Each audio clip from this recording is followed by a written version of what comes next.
Aujourd'hui, nous abordons une maladie dont on a beaucoup parlé depuis l'émotion suscitée par la mort du chanteur Grégory Le Marchal à seulement 23 ans. Il s'agit de la mucoviscidose, une maladie génétique héréditaire qui touche un enfant sur 4500 en France. La mucoviscidose, c'est une maladie génétique dite récessive, c'est-à-dire qu'il faut que les deux parents transmettent le gène défaillant à leur enfant. Et ce gène anormal va entraîner un problème de fabrication du mucus, la substance qui tapisse les muqueuses, surtout celle des voies respiratoires. Le mucus devient plus épais que la normale, il s'écoule difficilement, il stagne.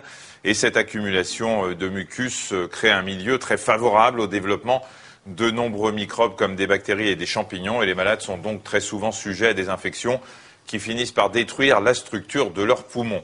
La maladie évolue ainsi lentement vers des difficultés respiratoires de plus en plus sévères. Oui, mais la mucoviscidose ne s'attaque pas qu'aux poumons. Elle atteint également des muqueuses présentes dans le reste de l'organisme, principalement dans le tube digestif, le foie ou encore le pancréas. Il n'existe à ce jour aucun traitement pour empêcher le gène de produire du mucus en excès, mais plusieurs stratégies permettent d'améliorer la vie des malades. Le paramètre le plus important, c'est la prévention des infections pulmonaires, une prévention qui se fait grâce à la kinésithérapie, des soins qui vont rythmer toute la vie des patients.